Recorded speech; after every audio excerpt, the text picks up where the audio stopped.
Diputados aprobó el proyecto de ley de muerte digna que establece las condiciones para legalizar la eutanasia, una iniciativa que obtuvo 64 votos a favor de los 93 presentes. El proyecto, como ya hemos comentado, fue apoyado por el Frente Amplio, el Partido Independiente y algunos representantes del Partido Colorado y el Partido Nacional. En tanto, los diputados de Cabildo Abierto e Identidad Soberana votaron en contra. Al diputado que ayer abrió el debate con el informe en mayoría, el Frente Amplista Luis Galo. Bienvenido, muchas gracias por estar con nosotros.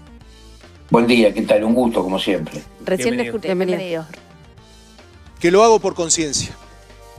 No lo hago ni por cálculos, ni porque pertenezco a ninguna organización, ni internacional, ni nada de eso.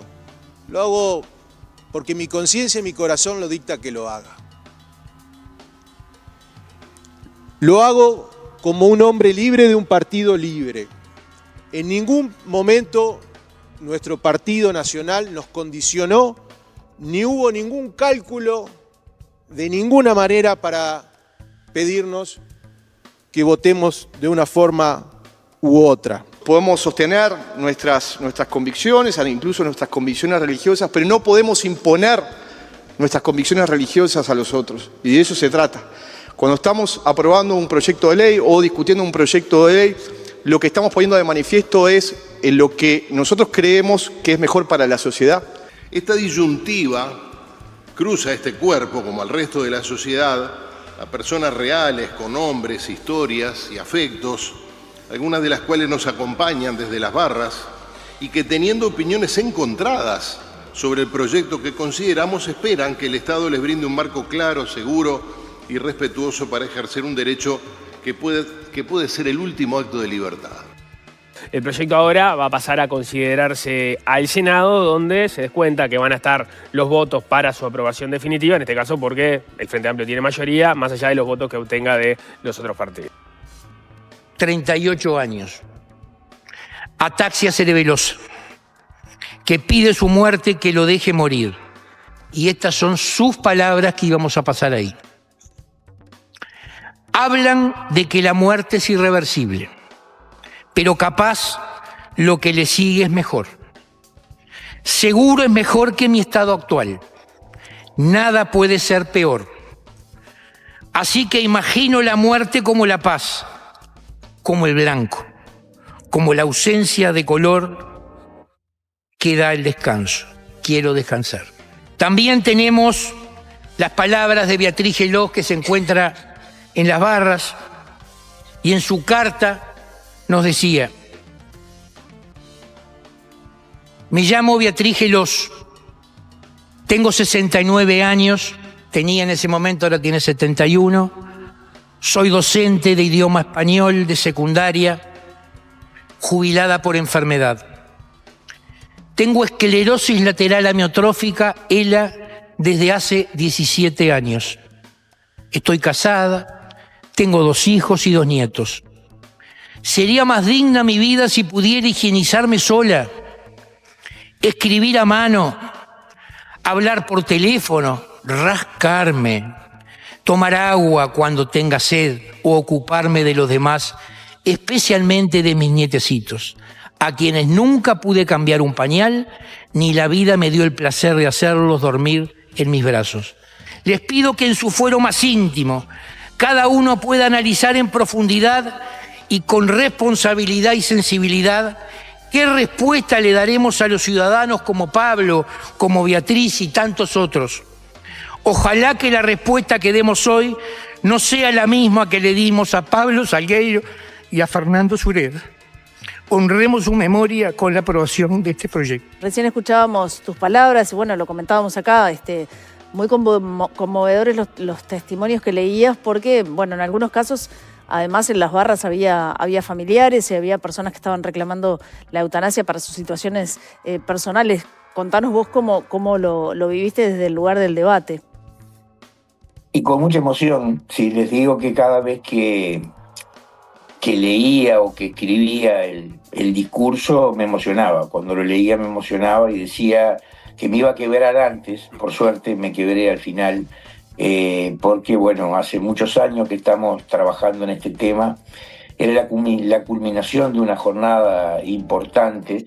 Siempre los nervios uno los tiene, hasta último momento no sabes si va a faltar algún legislador, si vamos a estar todos.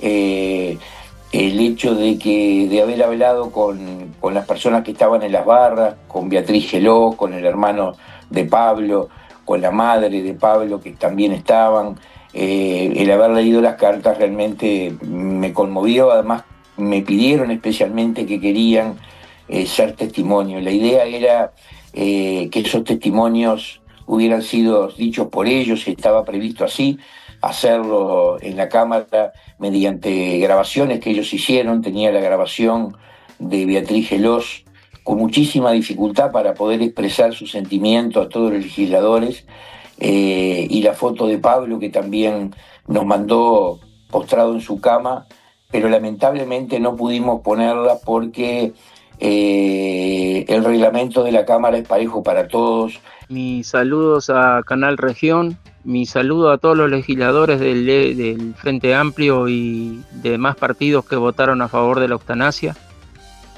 Digo, no es una cosa para celebrar, porque es algo triste.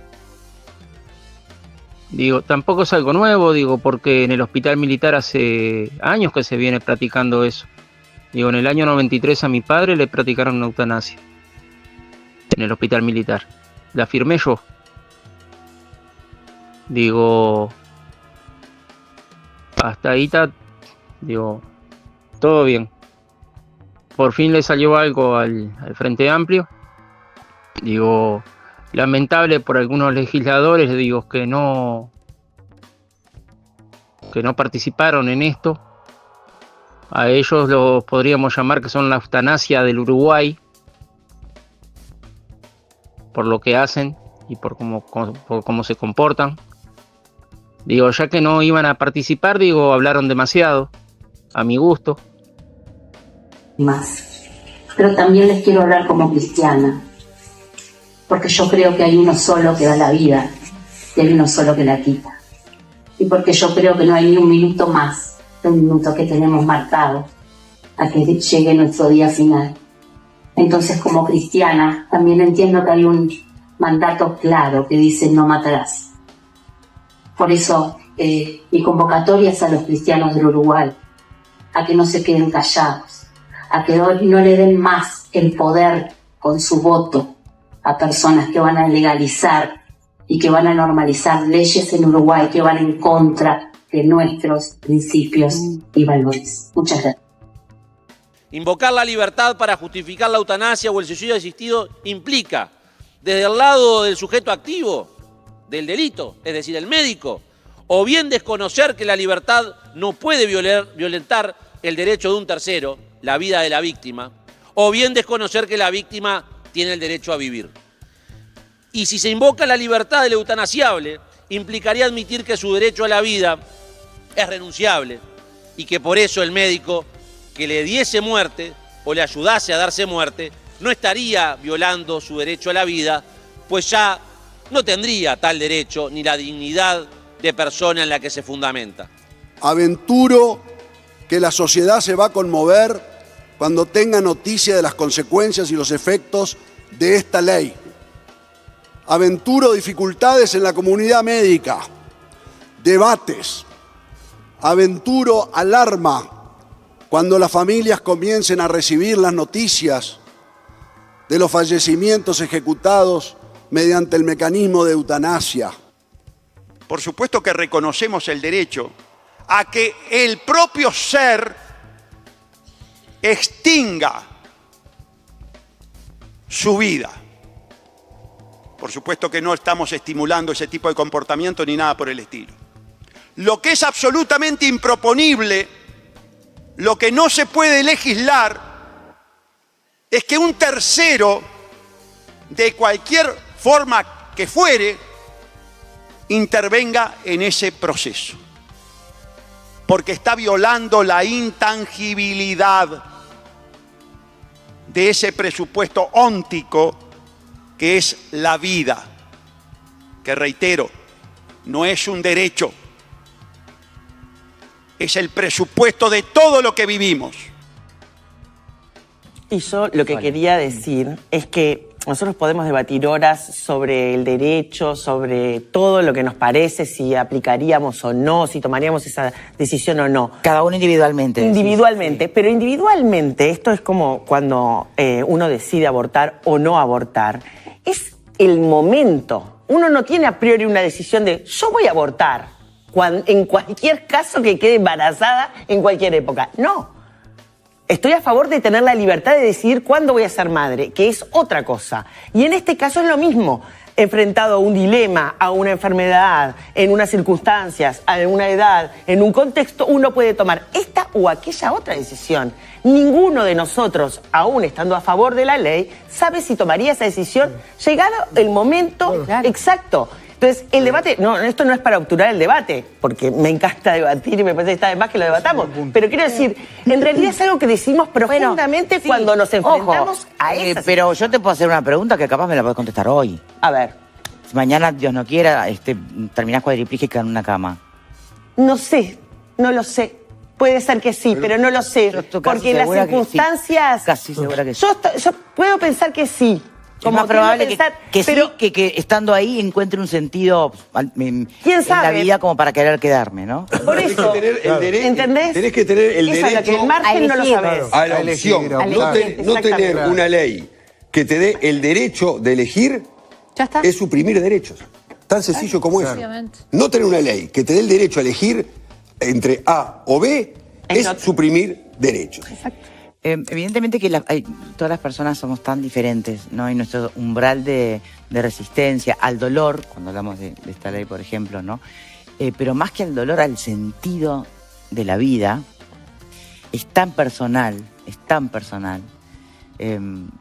que bueno, que obviamente supongo que en un mundo ideal sobrevivir tendría que ser lo único que pueda darle sentido a nuestra vida, pero a veces la supervivencia viene a costos tremendos, ¿no? Entonces, tal vez poder elegir sea lo más humano posible. Hay gente que obviamente lo más cristiano posible. En esa situación no sentís que estás viviendo. Yo creo que es eso el tema, porque es el concepto de qué es la vida. Vos la podés disfrutar plenamente, la estás disfrutando o sea, yo entiendo a la gente que planteaba también, leyendo lo que opinaba la gente. Obviamente que uno se pone en el lugar de todos esos que creen que Dios te dio la vida y Dios te la tiene que quitar. Pero que si es tu convicción, estás llamado a eso. Perfectamente, pero que es muy difícil. No hay vuelta. A alguien que realmente tiene la fe y está convencido. Y es muy dogmático, porque hay gente, viste que también somos mucho a veces de la religión a medida, ¿no? Lo hacemos mucho las personas eso.